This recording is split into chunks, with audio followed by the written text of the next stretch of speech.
بسم اللہ الرحمن الرحیم۔ صرف 5 منٹ کا مدرسہ قرآن و حدیث کی روشنی میں 255واں دن 15 رمضان المبارک۔ نمبر 1، اسلامی تاریخ۔ کوہ صفا پر اعلان حق۔ نبوت مل جانے کے بعد حضور صلی اللہ علیہ وسلم 3 سال تک پوشیدہ طور سے اللہ کی دین کی دعوت دیتے رہے۔ جب اللہ تعالی کی طرف سے کھلا اسلام کی دعوت دینے کا حکم نازل ہوا تو آپ صلی اللہ علیہ وسلم نے صفا پہاڑ کی چوٹی پر چڑھ کر قریش مکہ کے بڑے بڑے لوگوں کو آواز دی۔ جب سب جمع ہو گئے تو آپ صلی اللہ علیہ وسلم نے فرمایا، اے لوگو، اگر میں تم سے یہ کہوں کہ اس صفا پہاڑ کے پیچھے ایک لشکر آ رہا ہے جو عنقریب تم پر حملہ کرنے والا ہے تو کیا تم اس کا یقین کرو گے؟ وہ سب بولے، کیوں نہیں، آپ صلی اللہ علیہ وسلم تو صادق اور امین ہیں۔ پھر آپ صلی اللہ علیہ وسلم نے فرمایا، لوگو، ایک اللہ پر ایمان لاؤ اور بتوں کی عبادت چھوڑ دو۔ میں تم کو ایک سخت عذاب سے ڈرانے اور آگاہ کرنے آیا ہوں جو بالکل تمہارے سامنے ہے۔ یہ سن کر تمام لوگ سخت ناراض ہوئے اور برا بھلا کہہ کر واپس ہو گئے۔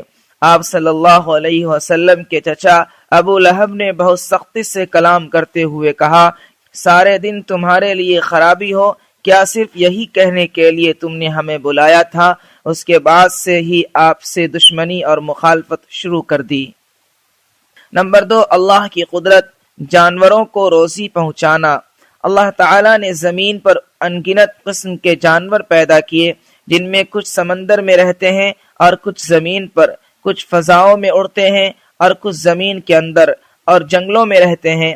غرض ہے کہ اللہ کی مخلوق بے شمار ہے، لیکن یہ جانور نہ تو کھانے پینے کی چیزوں کو جمع کر کے رکھتے ہیں اور نہ ہی اپنی پیٹھ پر لاد کر چلتے ہیں، بلکہ صبح کو خالی پیٹ اللہ کی زمین پر روزی کی تلاش میں نکلتے ہیں اور شام کو پیٹ بھر کر واپس آ جاتے ہیں۔ غور کیجئے، ان ہزاروں قسم کے جانوروں کے لیے روزانہ روزی کا انتظام کون کرتا ہے؟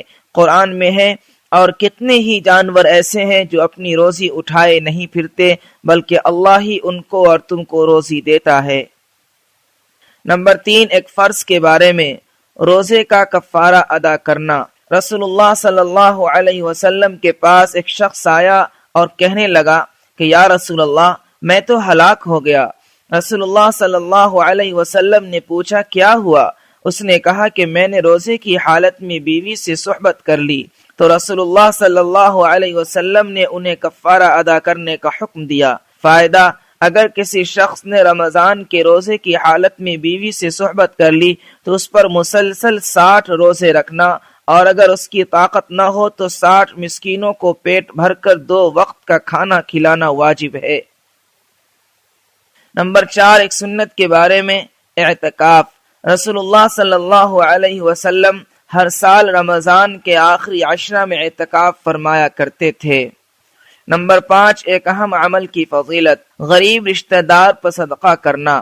رسول اللہ صلی اللہ علیہ وسلم نے فرمایا، کسی غریب کو دینے پر صرف صدقہ کا ثواب ملتا ہے، لیکن غریب رشتہ دار کو دینے پر دوہرا اجر ملتا ہے، ایک صدقہ کا، دوسرا صلہ رحمی کا۔ نمبر 6، ایک گناہ کے بارے میں، سونے چاندی کی زکوٰۃ نہ دینا۔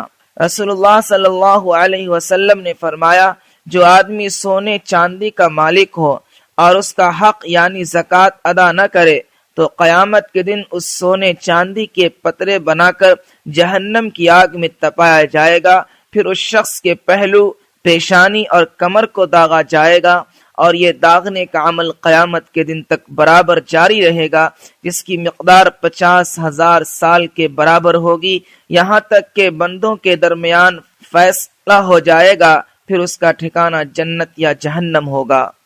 نمبر 7، دنیا کے بارے میں، کون سا مال بہتر ہے؟ رسول اللہ صلی اللہ علیہ وسلم نے فرمایا، جب بھی سورج نکلتا ہے تو اس کے دونوں جانب 2 فرشتے روزانہ اعلان کرتے ہیں، اے لوگو، اپنے رب کی طرف متوجہ ہو جاؤ، جو مال تھوڑا ہو اور وہ کفایت کر جائے وہ بہتر ہے اس زیادہ مال سے جو اللہ تعالی کے علاوہ دوسری چیز میں مشغول کر دے۔ نمبر 8، آخرت کے بارے میں، اہل جہنم کی تمنا۔ قرآن میں اللہ تعالیٰ فرماتا ہے، جس دن یہ گنہگار لوگ فرشتوں کو دیکھیں گے اس دن ان کے لیے کوئی خوشخبری نہیں ہوگی اور ان کی خطرناک شکلیں دیکھ کر کہیں گے کہ ہمارے اور ان فرشتوں کے درمیان کوئی آڑ قائم کر دی جائے۔ نمبر 9، طب نبوی سے علاج، سفرجل یعنی بہی سے علاج۔ رسول اللہ صلی اللہ علیہ وسلم نے فرمایا سفرجل یعنی بہی کھایا کرو کیونکہ یہ دل کو راحت پہنچاتا ہے۔